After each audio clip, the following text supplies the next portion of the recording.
यकसोई का इरादा।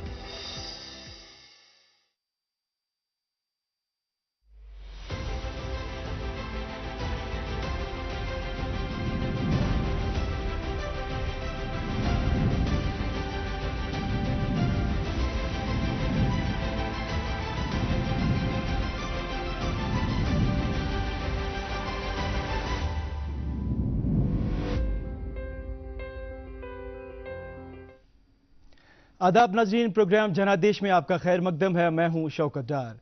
नाजरीन, प्रोग्राम को आगे बढ़ाने से पहले आपको बता दें कि यह प्रोग्राम पार्लिमानी इंतखाबात के हवाले से मुख्तलिफ सियासी पार्टियों के मंशूर और उनकी राय के अलावा अवामी उम्मीदों के बारे में बात करना है। तो इस मौजू पर बात आप हैं नेशनल कॉन्फ्रेंस के तर्जुमान इफरा जान और अपनी पार्टी के तर्जुमान खुर्शीद राठौर साहब। आप दोनों मेहमानान का इस्तकबाल है प्रोग्राम में। तो इफराज जी, आपसे सब शुरू करेंगे। आप मुझे बताइए, आपका जो पार्लिमानी इंतखाब हो रहे हैं, तो क्या नया होगा आपके पार्टी के पास और क्या नया लेके आए हैं आप लोगों के लिए? देखिए, आज नया ये है कि अगर आप जम्मू और कश्मीर और पूरे देश की सूरत हाल को देखेंगे, नई सूरत हाल को देखेंगे, उसमें यह है कि बीजेपी एक पॉलिटिकल पार्टी है जो तेजी से हमने देखा कि काफी उन्होंने 2014 में जिन्होंने उतनी 2014 में सीटें ली थी, 2019 में उन्होंने उससे ज्यादा वोट शेयर लिया, करीबन 10% वोट शेयर लिया। उसके बाद पूरे देश में हमने देखा बुलडोजर्स का एक सिस्टम शुरू हुआ, यूएपीए का एक सिस्टम शुरू हुआ। जम्मू और कश्मीर से तो करीबन 5000 लोगों को बंद कर दिया गया है। यूएपीए लगाने का जो भी कोई बात करता है उसको बंद कर देते हैं। एक क्लैंप डाउन शुरू हो गया। एक तबके के लोगों पे, मुसलमानों के घरों पे बुलडोजर्स का जो सिस्टम चला मध्य प्रदेश में, असम में, हल्द्वानी में, जम्मू और कश्मीर में हम लोगों ने देखा। जो 370 को हटाया गया, जो फेडरल, जो स्टेट्स के पास पावर्स थे उनको खत्म किया गया, स्टेट को उठा के एक यूनियन टेरिटरी में बनाया गया। लक्षद्वीप में अगर आप देखेंगे, लक्षद्वीप में किस तरह से एंटी मुस्लिम कानून को लाया गया, वहां तंग किया गया। साध्वी प्राज्ञा जैसे लोगों को एमपी बनाया गया। नेशनल कॉन्फ्रेंस जो है ये इंडिया अलायंस के साथ, इंडिया अलायंस में मेन पॉलिटिकल पार्टी जो है वो कांग्रेस है। इंडिया अलायंस के साथ हम लड़ रहे हैं दो मुद्दों पे। पहली बात, इंश्योर करने के लिए कि चाहे हमारी स्ट्रेंथ कितनी ही हो, शायद 3 एमपीज 4 एमपीज, उससे ज्यादा तो हम लड़ भी नहीं रहे हैं, उतनी ही हमारी स्ट्रेंथ होगी। वो स्ट्रेंथ, हमारा एक कतरा ही क्यों ना होगा, वो कतरा बीजेपी को नेशनल लेवल पे हराने के लिए होगा। ये हमारा मंशूर है नंबर 1। इसी वजह से हम पूरे जम्मू और कश्मीर की 6 के 6 सीटों पे, जिसमें लद्दाख भी आता है, पूरे जम्मू और कश्मीर में हम इंडिया अलायंस में लड़ रहे हैं। दूसरी बात, जहां तक हमारे एमपीज की बात है, वो इंडिया अलायंस, उनका स्पेसिफिक मुद्दा क्या रहेगा। जम्मू और कश्मीर की जब हम बात करते हैं, चाहे यहां के रिसोर्सेज और यहां की जमीन पे सेल लगाना, यहां के बच्चों की नौकरियों को खत्म करना, fire service aspirants, daily wagers, SSB boards, किस किस की बात, कितने स्कैम्स की हम बात करें यहां पे। यहां विडो पेंशन खत्म कर देना, हैंडीकैप पेंशन खत्म कर देना। यहां बिजली में जो आज, आप शायद यकीन नहीं करेंगे, कल मैंने एक औरत को देखा जो सड़क पे जा रही थी और कह रही थी कि अब हम बिजली तो इस्तेमाल कर नहीं सकते हैं, कुछ बना नहीं सकते हैं, वंश में दान बनाऊं, यानी अब मुझे वो पुराना कश्मीरी चूल्हा बनाना है, उस चूल्हे पे खाना पकाऊंगी और क्या करूंगी, घर कैसे चलेगा। इन चीजों को, यहाँ की जो रिसोर्सेज हैं उनको प्रोटेक्ट करने के लिए इस सभी पे, और यहाँ पे मोस्ट इंपॉर्टेंटली जो एक क्लैंप डाउन है, एलजी साहब चलते हैं, 1 घंटा रोड को बंद कर दिया जाता है। कोई फेसबुक पे पोस्ट लिखता है, उसको शाम को उसको भी बंद कर दिया जाता है। रोज हम सुबह से शाम तक न्यूज देखते हैं, कंटिन्यूअसली किसी की प्रॉपर्टी जब्त, उसकी प्रॉपर्टी जब्त, इसकी प्रॉपर्टी जब्त। गवर्नमेंट एम्प्लॉइज, आप मुझसे मत पूछिए, आप देखिए उनको कितना डरा और खौफ, उनको किस खौफ में रखा गया है। दुकानदार, आप जम्मू के मार्केट्स जाइए, आप कश्मीर के मार्केट्स देखिए, आप देखिए मार्केट का क्या हाल है। इस सभी की आवाज बनने के लिए नेशनल कॉन्फ्रेंस जो है अपने नुमाइंदे, अपने तर्जुमान एक तरह से वो हमारे बनेंगे, उनको पार्लियामेंट में पहुंचाएगी। तो हमारे 2 मकसद हैं और दोनों मैंने वाज़ेह कर दिए। राठौर साहब, आपके लिए ये सवाल है कि अभी आपकी पार्टी जो है नई है बाकी पार्टियों से, तो आपका फिलहाल क्या मंशूर है पार्लिमानी इंतखाबात के लिए, लोगों के लिए? देखिए, जहाँ तक पार्लिमानी इंतखाबात की बात करेंगे, हम हमारी पार्टी नई है, आपने पहले ही कहा कि हमारी, लेकिन पहले दिन से यही कोशिश रही है कि जम्मू कश्मीर के लोगों को उस मुसीबत और उस दलदल से निकालना जो 2019 में हमने फैसला आ गया गैर जुमहूरी तरीके से, जिस तरीके से एब्रोगेशन ऑफ आर्टिकल 370 हो गया। लेकिन उसके बाद एक सियासी खिला पैदा हो गया था यहाँ पे, लोगों की बात करने के लिए कोई नहीं था यहाँ पे। पॉलिटिकल लीडर्स आधे हाउस अरेस्ट थे, आधे जेलों में थे, पीएसए आदों पे लगाया गया था। तो हमारी पार्टी का पहले दिन से कहीं ना कहीं पे इस चीज़ पे हमारे लीडर्स उस टाइम पे बाहर आ गए कि जम्मू कश्मीर के लोगों के हित में बात करें और जम्मू कश्मीर के लोगों को किसी ना किसी तरीके से राहत पहुंचाई जाए। और जिस तरीके से मैं आपको बता दूं कि मुल्क के बाकी हिस्सों में जितने भी पॉलिटिकल पार्टीज के एमपी इलेक्शंस में जो भी पार्टिसिपेट कर रहा है, वो अपने अपने इलाके के, अपने अपने स्टेट्स के, अपने अपने यूटीज के मुद्दों को लेके इलेक्शन में जा रहे हैं। और हमारे भी आपने रिसेंटली सुना होगा कि हमारे 2 कैंडिडेट्स नामजद हो गए। साउथ से भी हमने अपने कैंडिडेट को नामजद किया, सेंट्रल कश्मीर से भी हमने नामजद किया अपने कैंडिडेट को, और नॉर्थ कश्मीर से हम कल हमारे प्रेसिडेंट साहब ने ऐलान किया कि हम पीसी को सपोर्ट देंगे। हमारा भी कहीं ना कहीं पे यही है कि हम जम्मू कश्मीर के लोगों को किसी ना किसी तरीके से राहत दे। जो लोगों को इस टाइम पे परेशानियां है, डेली रोजमर्रा की परेशानी है, बिजली से 2-4 है, बाकी मसले हैं, राशन का मसला है, सड़कों का मसला है। आप ये रिसेंटली देखिए कि बड़ी बदकिस्मती की बात है कि जो प्रोजेक्ट 2014 से पहले स्टार्ट हो गया, जो आपको रिसेंटली आपने देखा कि हमारे हमारे बच्चे पानी में डूब गए, प्रोजेक्ट्स इनकम्प्लीट है।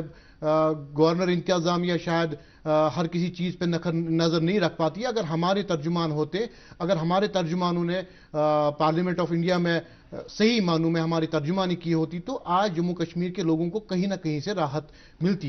लेकिन अफसोस की बात है कि जिस उम्मीद से जम्मू कश्मीर के लोगों ने नेशनल कॉन्फ्रेंस के 3 मेंबर पार्लियामेंट्स को 2018 में भेजा, शायद नेशनल कॉन्फ्रेंस के वो 3 मेंबर पार्लियामेंट्स जो है लोगों के उमंगों पे, लोगों के जो लोगों ने जिस लिए उनको मैंडेट दिया था, वो शायद वो फुलफिल करने में फेल हो गए। राठौर साहब, आपका जो सरपरस्त आला है आपकी पार्टी का, तो आम कुछ लोगों की राय ये भी है कि वो पीडीपी में उन्हें वजारत भी हासिल की और एक वजीर भी रहे हैं, तो उन्होंने पीडीपी के छोड़ के अपनी पार्टी इख्तियार की, नई बना ली।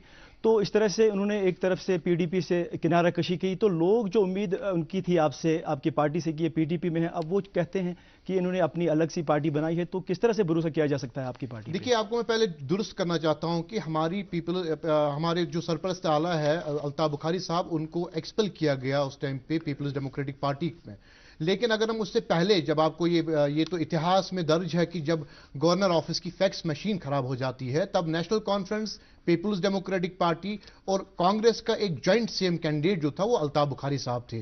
तो लेकिन हमारी जब उसके बाद पार्टी वजूद में आ गई, जो भी लाइक माइंडेड पर्सन थे, जिसमें बाकी पॉलिटिकल पार्टी से भी, कांग्रेस से या बाकी पॉलिटिकल पार्टी से भी लोग आ गए, उन्होंने एक ही मुद्दे पे काम किया कि हम किसी ना किसी तरीके से जो मरकजी सरकार है, हम उनसे ये गुहार लगाए कि जम्मू कश्मीर के लोगों को जो खदशे है, इनको जो खतरा लग रहा है, खतरा लाहक लग रहा है, किसी ना किसी तरीके से हम उनकी तर्जुमानी करें। और हर किसी ऐवान में, चाहे छोटा ऐवान हो चाहे बड़ा ऐवान हो, हर किसी जगह पे हम अपने गयूर आवाम की, हम अपने गरीब आवाम की बात उठाएं। तो इफ्रा जी, आपकी तरफ आना चाहूँगा। आपने भी कहा कि लोगों के मसाइल बहुत ज़्यादा हैं, बरसों से हैं। तो आपके भी 3 मेंबरान जो हैं पार्लियामान में रहे हैं, तो उन्होंने कोई ऐसा काम किया हो जिसे आप लोगों के सामने जाएं और कहें कि ये उन्होंने किया है जी, आपकी बार दोबारा हमें वोट दीजिएगा? देखिए, पहली बात तो जो मेंबर पार्लियामेंट्स होते हैं, उनका मेन काम होता है वहां के लोगों की आवाज उठाना। पार्लियामेंट एमपीज जो होते हैं, उनके पास एक बहुत लिमिटेड फंड होता है, करीबन 5 करोड़ रुपए का फंड। अब अगर स्मार्ट सिटी की बात करते हैं, जो अपनी पार्टी के ही अंडर, उन्हीं अपनी पार्टी के ही मेयर स्मार्ट सिटी में थे, बिल्कुल वहीं जहां हमारे बच्चे परसों डूब गए, उसका जो फंडिंग आता है स्मार्ट सिटी का, वो करीबन 1000 करोड़ है। तो यहीं पे आप डिफरेंस समझेंगे कि एक एमपी के पास फंडिंग कितनी कम होती है, लेकिन एमपी के पास पावर सबसे ज्यादा तर्जुमानी का होता है। उसमें चाहे डेली वेजर्स की बात हो, चाहे किसी भी तबके की बात हो, मुझे नहीं लगता है जिस बेबाकी से हसनैन मसूदी साहब और फारूक अब्दुल्ला साहब बोले हैं उससे कोई और बोला है। लेकिन हाँ, ये जरूर है कि एक नेशनल मीडिया पे एक जो हम लोगों को, कांग्रेस को और नेशनल कॉन्फ्रेंस को, चूंकि हम एंटी बीजेपी पार्टी से, हमारी आवाजों को दबाया जाता है। हमारी कोई, आप देखेंगे अगर आप आज भी नेशनल मीडिया खोलेंगे, यू विल नॉट सी, आप कहीं पे भी देखेंगे सिर्फ एक पॉलिटिकल पार्टी की बाइट्स देखेंगे। हमारी आवाज को कोई सामने लेके गया नहीं। इसका मतलब ये नहीं कि हमने बोला नहीं। हमारी आवाजें जो हैं, अगर आप हमारी सोशल मीडिया को फॉलो करेंगे, हमारे हैंडल्स को फॉलो करेंगे, आप देखेंगे कि कौन सा ऐसा मुद्दा है जो नेशनल कॉन्फ्रेंस ने नहीं बोला। सिर्फ एक चीज मुझे पर्सनली समझ नहीं आती है, और शायद अगर कोई कहता है कि हम उनकी उम्मीदों पे खरे नहीं उतरे, शायद मैं ये मानने को 2 मिनट के लिए तैयार भी हो जाऊं। हम, अगर कोई कहता है कि हमने बीजेपी के साथ मुकाबला हम उस तरह से नहीं कर पाए जिस तरह से वो चाहते थे, मैं उन इंसानों से ये साथ सुनने को तैयार हूं जो ये नहीं कहते हैं मैं तो अपने वजीर आजम के साथ खड़ा हूं। आपके जो प्रेसिडेंट हैं उनका बस 2 दिन पहले का बयान आता है, मैं तो बीजेपी के साथ खड़ा हूं। तो जब आप बीजेपी के साथ खड़े हैं तो क्यों नहीं आप कहते हैं कि हम बीजेपी का मुकाबला नहीं कर पाए? बीजेपी का मुकाबला किस तरह से किया जाता है? उनके साथ खड़े रह के, ये कह के कि हम बीजेपी के साथ खड़े हैं, या बीजेपी का मुकाबला इस तरह से किया जाता है जिस तरह से नेशनल कॉन्फ्रेंस ने अभी हाल ही में करगिल के इंतखाबात हुए। करगिल के इंतखाबात में 26 सीटें थी, 26 में से नेशनल कॉन्फ्रेंस ने और इंडिया अलायंस ने बीजेपी को हरा के 3 सीटों पे लाया और हम लोगों ने 23 सीटें ली। इस तरह से बीजेपी से लड़ा जाता है, उनको गले मिला के और ये करके कि हम तो बीजेपी के साथ हैं, वो तुम्हारे, हम तो उनके साथ हैं, उनके साथ अलायंस डिक्लेयर करके बीजेपी से नहीं लड़ा जाता। देखिए, जहां तक इफराज जी का सवाल है, मेरा ये पहली मैंने ये वाजिया कर लिया है कि हमारी एक पॉलिटिकल जमात है, हम अपने कैंडिडेट्स हमने ग्राउंड पे उतारे हैं, और हमारा भी यही चीज़ है कि आने वाले टाइम में जब भी असेंबली इलेक्शन भी होते हैं यहाँ पे, हम अपने दम पे यहाँ पे सरकार बनाने की कोशिश करेंगे जैसे बाकी पॉलिटिकल पार्टीज का होता है। जहां तक हमारे सरपरस्त आला ने कहा कि मैं प्राइम मिनिस्टर के साथ खड़ा हूं, उनको मिसकोट किया जाता है। हमने ये कहा है कि अपने लोगों के लिए, अपने जो मसले मसाइल है हमारे लोगों के लिए, उनके लिए हमें वाकई में उस बंदे के साथ खड़ा रहना है जो हमें उन मसलों का हल दे सकता है। हम उस बंदे के साथ नहीं खड़े रह सकते हैं जो बंदा हमें जिसकी पार्टी का खुद का बैंक अकाउंट बंद हो। अगर आप देखेंगे कि कांग्रेस का इस टाइम पे अगर हम देखेंगे कि उनका बैंक अकाउंट बंद है, वो बैंक अकाउंट अपना जो है वो रीइंस्टेट ही कर पाते हैं, तो वो कहां से हमें स्टेटहुड देंगे, वो कहां से हमें असेंबली इलेक्शंस करवा लेंगे, वो कहां से हमारी वो खोई हुई जो चीजें हैं जो बाकी पॉलिटिकल पार्टीज की वजह से यहां पे जो रीजनल पॉलिटिकल पार्टीज ने यहां पे हुकूमत रहे हैं। आप जिस कांग्रेस की ये बात कर रहे हैं, आप देखिए कि हमारे जम्मू कश्मीर का ये शान थी कि हमें हमारा वजीर आजम खुद अपना हुआ करता था, हमारा सदर रियासत हुआ करता था, और उसी वजीर आजम को चीफ मिनिस्टर तक पहुंचाने वाली यही कांग्रेस है, उसी सदर रियासत को गवर्नर तक पहुंचाने वाले यही कांग्रेस है। यहां पे जितनी भी तबाही मची, जहां चाहे गन कल्चर हो, चाहे गुर्बत हो, चाहे गरीबी हो, वो उसकी जिम्मेदार यहां की रीजनल पार्टीज है और यही कांग्रेस है। अब इंडिया अलायंस की बात करेंगे हम, अगर अब इंडिया अलायंस की बात करेंगे हम, मैंने रिसेंटली आपकी डिबेट में भी लास्ट प्रोग्राम में भी कहा था, अगर हमें कहीं ना कहीं से इंडिया अलायंस के लोग जिसकी मेन कांग्रेस पार्टी है, अगर हमें वो कहती है कि जब भी हम पावर में आते हैं we will restore the special status of Jammu and Kashmir, जिसको हम आर्टिकल 370 कहेंगे, अगर वो अपने मंशूर में ये रखते हैं, अगर फिर उस पार्टी के साथ, उस अलायंस के साथ कोई भी पार्टी कश्मीर बेस्ड या जम्मू बेस्ड पॉलिटिकल पार्टी उनका साथ नहीं देती है, वो जम्मू कश्मीर के लोगों के दुश्मन है। लेकिन आपका क्या कहना है लेकिन इस बात पे आपका क्या कहना, आपकी पार्टी का क्या रद्द-ए-अमल है? मेरी पार्टी का, हमारी पार्टी का यही रद्द-ए-अमल है कि इंडिया अलायंस में वो लोग बैठे हैं जिन्होंने 2019 में एब्रोगेशन ऑफ आर्टिकल के खिलाफ, हमारे जज्बात और हमारे एहसासात के खिलाफ वोट डाला। चाहे हम केजरीवाल की बात करें, उन्होंने खुलेआम हमारी उस बिल का सपोर्ट किया, चाहे हम शिवसेना की बात करें, उन्होंने खुलेआम उस बिल की मुखालफत की, उस बिल के लिए वोट डाले। अब कैसे वो हमारे लिए बन सकते हैं? किसी पार्टी को वो इक्तिदार दिला सकते हैं, लेकिन गरीब गुरबात लोगों को खोए हुए हुकूक नहीं दिला सकते हो। अगर वो उनमें से पॉलिटिकल, आप मुझे बता दीजिए, पीएचडी की बात करेंगे, अब क्या कांग्रेस पीएचडी का हिस्सा बन पाई? क्या कांग्रेस में, मैं अपनी यहां पे इफ्रा जी को बताता हूं, कांग्रेस क्यों नहीं बन पाई पीएचडी का हिस्सा? और अगर पीएचडी बना, आज कहां है पीएचडी? तो इफ्रा जी इसमें कुछ बोलना चाहती हैं? देखिए, मुझे बीजेपी बिल्कुल समझ आती है। बीजेपी कहती है 370 हमको हटाना है, यहाँ की जमीन जो है उसको सेल पे डालना है, हमें ये करना है। ठीक है, उनका मंशूर है। नेशनल कॉन्फ्रेंस कहती है बिल्कुल नहीं, 370 हटाने के खिलाफ हम हैं। जो भी यहाँ पे गरीबी है, यहाँ की जो हालात है वो आपने क्रिएट किए, इसके खिलाफ हम आपके साथ लड़े रहेंगे। लेकिन ये भी समझने वाली बात है, आप उनको भी समझ सकते हैं, इनको भी समझ सकते हैं, लेकिन ये जो जमात है, हम 370 के साथ हैं और अपने वजीर आजम के साथ हैं, क्या ये लोगों को बेवकूफ समझते हैं? हम 370 के साथ हैं, हम यहाँ के हकूक की तर्जुमानी करेंगे। किसके पास तर्जुमानी करेंगे? बीजेपी के पास, जिस बीजेपी ने यहाँ पे ये हालात पैदा किए, उन्हीं से मदद मांगेंगे। अरे वाह, ये ऐसी बात है कि हम कातिल को बोलेंगे हम तो कातिल के साथ हैं। क्यों आप कातिल के साथ हैं? क्योंकि कातिल हमारा दोस्त है, उन्हीं से मदद मांगेंगे, बाकी तो कोई कर नहीं सकता है।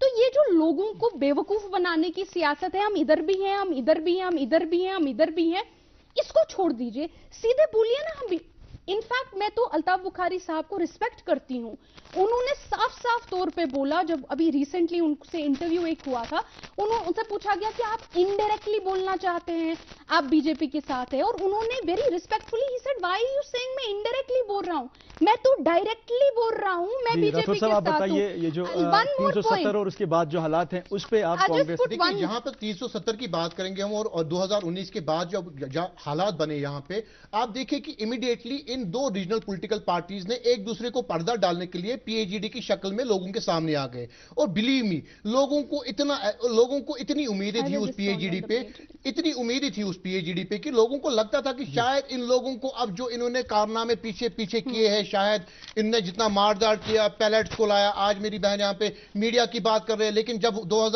2008 में जब उमर साहब ने हुकूमत पकड़ी, उनने पहले यहां पे लोकल मीडिया पे बैन की, उनने यहां पे कितने महीनों हमारा टेलीकम्युनिकेशन बैन हुआ करती थी, हमारे एसएमएस नहीं चलते थे।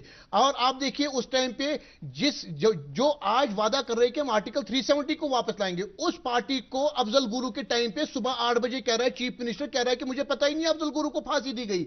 जिस चीफ मिनिस्टर को यह नहीं पता है कि अफजल गुरु को फांसी मिल रही है, वही आज हमें कह रहे हैं कि हम आर्टिकल 370 को वापस लाएंगे। किस तरीके से? अच्छा, अगर आप ये कह रहे हैं कि आर्टिकल 370 के खिलाफ फैसला आ गया, वो दिन आपको याद क्यों नहीं है? क्या वो नहीं था एब्रोगेशन? उस दिन शुरुआत तो 1953 में होगी, जब हमारे प्राइम मिनिस्टर से चीफ मिनिस्टर भेजे गए, जब सदरी रियासत से गवर्नर पे पहुंचा दिया, जब इन्होंने इंदिरा अकॉर्ड कर ली, इंदिरा शेख अकॉर्ड किया, जब इन्होंने राजीव फारूक अकॉर्ड किया, और उसके बाद इलेक्शन रिग किया, उसको आप ये देख लीजिए कि मोहम्मद यूसुफ को सलाहुद्दीन बनाने वाले यही पार्टीज है। और आज की डेट पे ये लोग हमें डेमोक्रेसी का भाषण दे रहे हैं, आज ये लोग हमें बता रहे हैं कि डेमोक्रेसी क्या है। तो लोगों को आज पता है, लोगों को ये समझ आई है कि नहीं, इनके कौल और फेल में तजाद है। आपके जो इल्जामात हैं ये फराजी इस पे रद्द-ए-अमल देना चाहती हैं। पहली बात ये कहते हैं कि प्राइम मिनिस्टर से चीफ मिनिस्टर किसने बनाया? प्राइम मिनिस्टर से चीफ मिनिस्टर जो था, जो उस टाइम की बी टीम थी, बख्शी साहब, उसने पहले अनाउंसमेंट की कि आप प्राइम मिनिस्टर के पोस्ट, बाद अब चीफ मिनिस्टर क्यों बने? I did not speak in between you please. उसके बाद अब चीफ मिनिस्टर क्यों बने? आप बताइए। ठीक है, प्राइम मिनिस्टर से चीफ मिनिस्टर कैसे बनाया गया? प्राइम मिनिस्टर से चीफ मिनिस्टर जो उस वक्त की बी टीम हुआ करती थी, उन्हें बख्शी साहब कहा जाता था, उन्होंने अनाउंसमेंट की कि आप प्राइम मिनिस्टर के पोस्ट को चीफ मिनिस्टर में कन्वर्ट किया जाएगा, जिस तरह बिल्कुल इसी तरह शेख साहब को जेल में बंद किया गया था सेंट्रल गवर्नमेंट में, बिल्कुल यही सूरत हाल थे। उसके बाद सादिक साहब थे, सादिक साहब ने उस अनाउंसमेंट को एक्चुअली इंप्लीमेंट किया। जो बख्शी साहब थे जिन्होंने फर्स्ट अनाउंसमेंट की थी, अल्ताफ बुखारी साहब कहते हैं, मैं आपको उनका बयान दिखाऊंगी, वो कहते हैं या अल्लाह मुझे बख्शी का स्टेचर देना, मुझे, इनके पार्टी के प्रेसिडेंट ने कहा मुझे बख्शी जैसा कद मुझे देना, मुझे स्टेचर देना। तो शायद आपको पता नहीं हो, जिन्होंने प्राइम मिनिस्टर से सीएम कन्वर्ट किया, आपके प्रेसिडेंट उन्हें बहुत पसंद करते हैं और अल्लाह ताला से दुआ करते हैं कि उन्हें बख्शी बनाया जाए।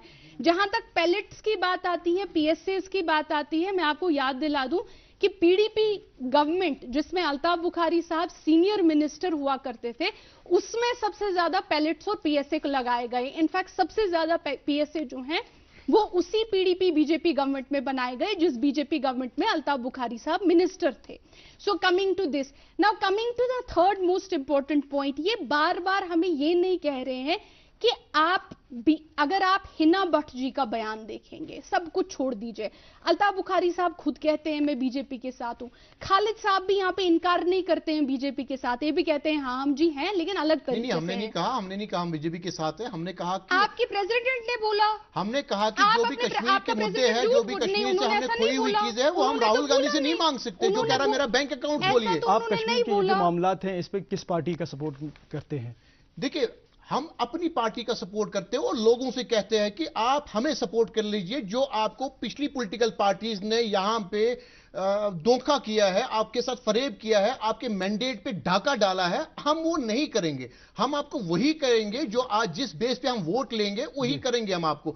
हम बिल्कुल भी कतई तौर पे डीडीसी इलेक्शन में लोगों को ये नहीं कहेंगे कि आप हमें डीडीसी इलेक्शन में वोट दे दीजिए, हम आपको आर्टिकल 370 वापस देंगे। हम ये मानते हैं कि नहीं, आर्टिकल 370 का मुद्दा जो है लेकिन साइड में है, लेकिन मेरा गरीब आवाम यहां पे मर रहा है, मेरे रोज बेरोजगार बच्चे मेरे मर रहे हैं, मेरे यहां पे भाई ग्रेजुएशन करके है, पीएचडी करके है, जो ये सोच के है कि हम पढ़ लिख के कोई गवर्नमेंट नौकरी करेंगे और अपनी बहन को हाथ फैला के मेहंदी के लिए वेट कर रही है, उसके लिए मैं कुछ करूं। लेकिन हमारे बेरोजगार परेशान, हमारे रेडे वाले परेशान, हमारे यहां पे तवेरा वाले परेशान, हमारे बिजली के मुद्दे यहां पे, हमारा राशन नहीं है यहां पे, उसके लिए हम इलेक्शन करेंगे।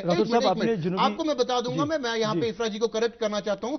इन 2018 I was a part of national conference, जब उमर साहब ने नॉर्थ कश्मीर में जो इनके पार्लियामेंट कैंडिडेट पार्लियामेंटेरियन इस टाइम पे प्रेजेंट है वहां पे, अकबर लोन साहब, उनके लिए कहा था कि मैं आपको कह रहा हूं लोगों को, नॉर्थ कश्मीर के लोगों को, कि आप अकबर लोन साहब को मैंडेट दे दीजिए, ये आपके आर्टिकल 370 की तर्जुमानी पार्लियामेंट ऑफ इंडिया में करेंगे। लेकिन मुझे बता दीजिए कहां पे, आपसे मैं सवाल पूछना चाहता हूं, मैं जम्मू कश्मीर के एक लोगों से, एक फर्द से सवाल पूछना चाहता हूं कि इन 3 पार्लियामेंटेरियन ने वहां पे क्या किया हमारे लिए। अगर इन्होंने अच्छे काम किए होंगे इनको सपोर्ट कीजिए, लेकिन नहीं। आज यहां पे लोकल भी जानता है कि इन्होंने 5 साल में हमारी कोई तर्जुमानी वहां पे नहीं की। और ये टाइम आया है लोगों को बदलाव लाने का। लोग चाहते हैं कि इस टाइम पे हम उस पार्लियामेंटेरियन को वहां पे भेजें जो हमारे जज्बातों की कदर करे, हमारे मैंडेट की कदर करे और वाकई में जम्मू कश्मीर के लोगों को वहां पे रिप्रेजेंट करे, और खास करके गरीब तबके को।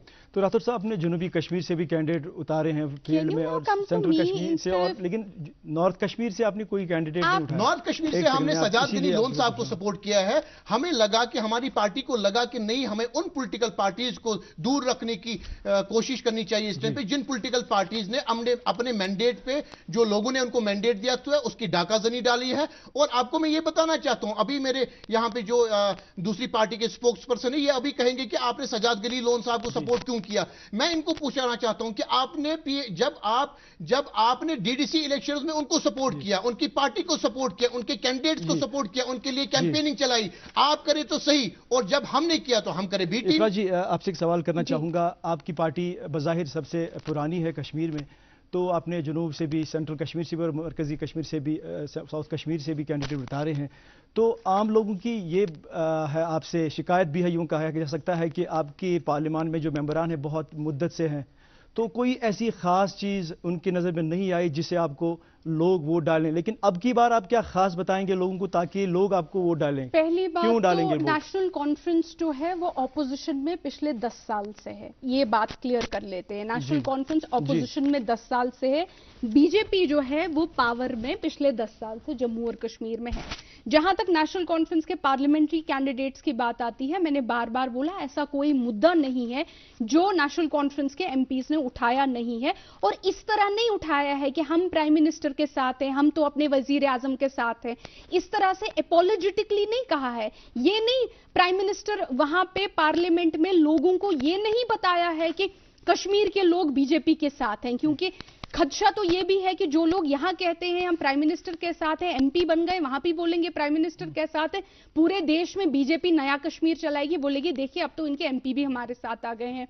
नेशनल कॉन्फ्रेंस जो है उसने जो बातें पार्लियामेंट में की है बेबाकी से की है और बार बार कहा है कि हम लोग बीजेपी के खिलाफ हैं। अगर आप संसद टीवी देखते हो, मैं चाहती हूं कि हमारी जो अवाम है वो संसद टीवी देखे और हमारे सारे डिबेट्स, हसनैन मसूदी साहब, फारूक अब्दुल्ला साहब, इन सबके डिबेट्स निकाले और देखें कि किस बेबाकी से उन्होंने आवाज उठाई है। और एक चीज मुझे समझ नहीं आती, बार बार खालिद साहब बोलते हैं और अलग अलग तंजीम, न सिर्फ खालिद साहब, पीसी के लोग भी बोलते हैं, सजाद गनी लोग साहब के भी बोलते हैं, और बीजेपी जो स्टेट यूनिट है, बीजेपी स्टेट यूनिट बोलती है हम बिजली की बात करेंगे, हम राशन की बात करेंगे, एम्प्लॉयमेंट की बात करेंगे, यहां पे गुर्बत की बात करेंगे। आप ये बात कैसे कर सकते हैं जब आप ये कहने को तैयार नहीं कि यहाँ की जो बिजली की आज मसला है ये किसने शुरू किया, ये किसके हक में हुआ? आप ये कैसे कहेंगे कि जो आज राशन की कटौती हुई है, जो राशन की यहाँ कटौती हुई है, यहाँ पे जो केरोसिन हटाया गया है, राशन से खाना हटाया गया है, उमर साहब के टाइम पे, खालिद उमर साहब के टाइम पे वो सारी चीजें होगी। आपने पावर प्रोजेक्ट, बदतमीजी ऐसे करते हैं क्या? मैं आपको रोकना चाहूंगा, आपको ये अवाम जो है सबसे अहम है और बालातर है। अवाम की उम्मीद है कि खला के बाद ये इलेक्शंस होने वाले हैं। तो let me complete my point. जी, जब तक आप देखिए, जब तक आप बीजेपी का नाम लेने को तैयार नहीं है, देखिए कुछ पॉलिटिकल पार्टीज हैं बीजेपी के साथ हैं, बीजेपी का नाम लेने को तैयार नहीं है, वो कहते हैं कि वो जम्मू पार्लियामेंट में हमारी तर्जुमानी करेंगे। अगर यहाँ की जो अवाम है वो चाहती है कि बीजेपी के लोग बीजेपी की बी टीमें हमारी तर्जुमानी करें, वहां जाके कहें कि हम बीजेपी के साथ हैं, बीजेपी का नया कश्मीर का एक ड्रामा पूरे देश में चलाएं, तो बिल्कुल हमारी अवाम उन्हें ही वोट करेगी। तो इसमें तो कोई दो राय नहीं है। अगर हमारी अवाम बीजेपी से खुश है तो वो बीजेपी के दोस्तों से भी खुश होगी। अब लास्ट में एक बात कहूंगी कि बीजेपी के दोस्त कौन है? हिना भट्ट साहिबा, जो बीजेपी की एक सीनियर लीडर हैं, अभी हाल ही में उन्होंने साफ साफ तौर पे कहा है कि नेशनल कॉन्फ्रेंस के बगैर, जो पीडीपी के बगैर जो भी कैंडिडेट हैं वो उन्हीं के हैं। तरुण चुग साहब के साथ मीटिंग हुई, प्रॉपरली एक बीजेपी अलायंस बनाया गया है। हिना भट्ट जी अच्छा खालिद साहब, हिना भट्ट जी सच बोल रही थी या झूठ बोल रही थी? देखिए, हिना भट्ट जी हमारी पार्टी से बिलोंग नहीं करती है। उनका जो भी होगा वो अपने लेवल पे कहते हैं। लेकिन मुझे एक चीज बता दीजिए, जहां पे हम ये कहते हैं कि तरुण चुग साहब दिन में हमारे पास आए, तरुण चुग साहब के पास इनके लीडरों की तरह हम रात को नहीं गए।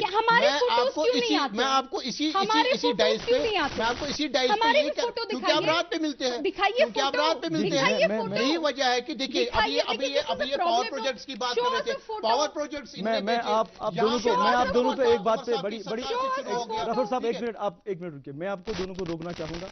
आप मुझे बताएं, एक खला के बाद जो है इंतखाबात हो रहे हैं कश्मीर में, तो यहाँ की आबादी जो है खला के बाद आप समझ सकते हैं कि लोगों की बहुत ज्यादा वाबस्ते हैं उम्मीदें सभी पॉलिटिकल पार्टी से।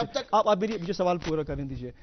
ऐसे माहौल में जब लोगों की उम्मीदें सभी पॉलिटिकल पार्टी से हैं कि उनके लिए कुछ बेहतर होगा, तो ऐसे में जहां भी कोई रैली होती है, कोई प्रोग्राम होता है, या तो इल्जामात दूसरी पार्टी पे आते हैं और जवाबी इल्जामात जो हैं, तो आवाम को आप इल्जामात और जवाब इल्जामात जो हैं सुनाते हैं, उनके लिए क्या है? आप दोनों से सवाल है, आवाम आपसे सुनना चाहते हैं कि उनके लिए क्या है इल्जामात को छोड़ के। जी इफरा जी आप बताइए। इनसे शुरू करिए, मैं बताती हूँ। इससे पहले आप देखिए, जहां तक आप खिला की बात कर रहे हैं, जहां पे आप लोगों की बात कर रहे हैं, हमारा 2019 से यही पहले दिन से जब हमारी पार्टी वजूद में आई, हमारा यही मानना है कि जब तक पॉलिटिकल पार्टीज यहां के लोगों को सच नहीं बोलेंगे जो इनके हद इख्तियार में है, तब तक आप बिल्कुल भी अपने लोगों की तर्जुमानी नहीं कर सकते और अपने लोगों को आप दलदल में धकेल रहे हैं।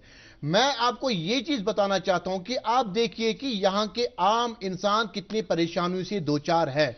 जहां पे आप बड़े बड़े दावे कर रहे हैं, आपको देखिए कि आपको रिसेंटली अभी presently your 3 MPs are there, ठीक है ना? उन MPs ने क्या किया आप देखिए कि जम्मू कश्मीर नेशनल कॉन्फ्रेंस की सियासत क्या है। फिर हमारे पास वक्त की कमी है, आप बताइए कि आवाम के लिए क्या है। हमारी लड़ाई देखिए, हमारी लड़ाई जो है वो बीजेपी के साथ है और बीजेपी के साथ ही रहेगी। ये लोग मैं आवाम की बात कर रहा हूं। जी क्योंकि हमारे पास वक्त कम है। हमारा मुद्दा और मंशूर सिर्फ ये रहेगा, जो बीजेपी की ये बुलडोजर की सियासत है, मुसलमानों के खिलाफ वाली सियासत है, ये हमारे घर जब्त करने की सियासत है, हमारे बच्चों को जेल भरने की सियासत है, हमारे रिसोर्सेस पे एक डोल बजाने की सियासत है। इसके खिलाफ बात करनी है। No if no but. उनकी गोद में बैठ के उनकी से नहीं लड़ेंगे। मैं आपको रोकना चाहूंगा क्योंकि वक्त की कमी है, तो मैं आपको रोकना चाहूंगा। यहां भी बाकी जो डिबेट्स हैं या रैलीज हैं उनकी तरफ इल्जामात और जवाब इल्जामात हुए, अवाम की बहुत कम बात हुई। तो आप हमारे प्रोग्राम में आए, आप दोनों का बहुत बहुत शुक्रिया। तो नाजरीन, आज के लिए बस इतना ही। अगले प्रोग्राम में नए मेहमानान के साथ फिर आपके सामने हाजिर होंगे। तब तक के लिए अपना ख्याल रखिएगा। खुदा हाफिज।